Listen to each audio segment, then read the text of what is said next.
Hey kids, comics. Silver-haired Bronze Age babe here, yakking about our comic book collection, and today talking a little Wonder Woman.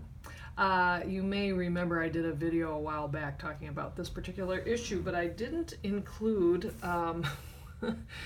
the real jaw-dropper of this. On the very first, this came out, by the way, in 1973, January, February of 1973. Wonder Woman has been returned to her original costumed self after a foray into, not being the costumed heroine we know, and there was an issue related to feminism that just came and went nowhere, so new editors took over Wonder Woman, and in the very first panel,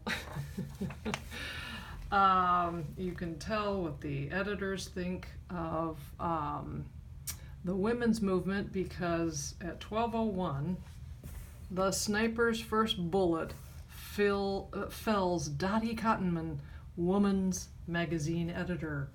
That could be a reference to Dorothy Wofolk, who was an editor at DC Comics before they basically fired her.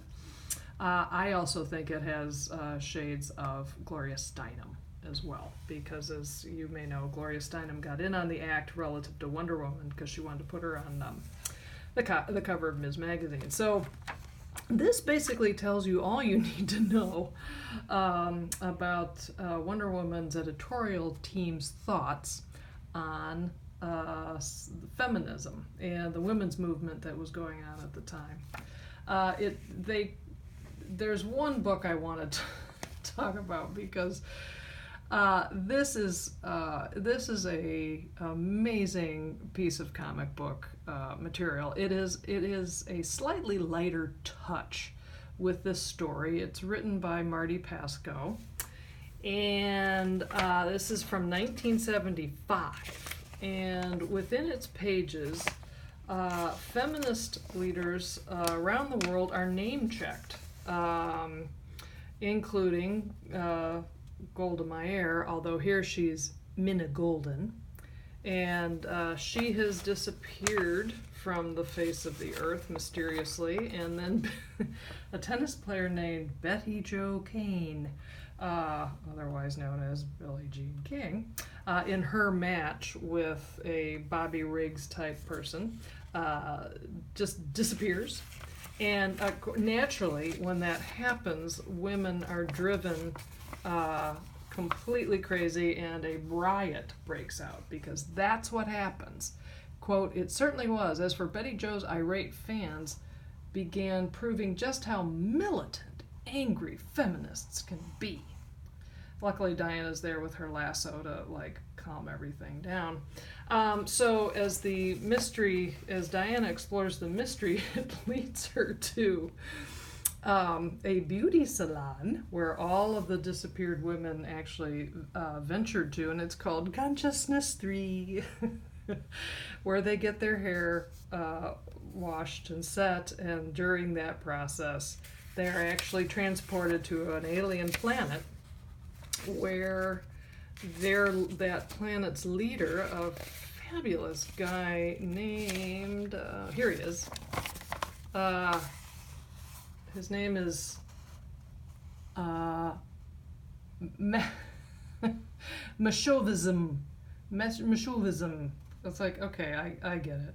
Confused, Amazon? Perhaps I should explain. No, I pretty much get it. He has transported all of the feminist leaders to his planet so that they can use their rhetorical skills on the women of that planet to ensure that they remain subservient to men forever. My favorite is that he also name checks Gloria Steinem and Betty Friedan. These two are actually sent to Earth to go, kidnap these women, and here Steinem. When an XRO female is transported to Earth, the dimensional displacement causes a reversal of emotional response. So Steinem gets squished, But Friedan is like, oh, she's been killed. Ha ha ha. You do. I don't know. It's amazingly funny, and the when Wonder Woman basically has to save them from their interplanetary kidnappers. Now the overall vibe is basically, oh come on, honey, can't you take a joke? But stepping back, the women were kidnapped because they weren't abducted because they were effectively speaking to a generation seeking change. It was because of their perceived rhetorical skills and their ability to basically brainwash alien women. If the creators of this book had any guts, they might have created a character based on Phyllis Schlafly, who was the conservative activist who basically single-handedly killed the Equal Rights Amendment in the 1970s, and then she moved the Republicans farther to the right on family and religious values. To watch the moral conundrum of Wonder Woman saving a polarizing figure like that would have been kind of intriguing.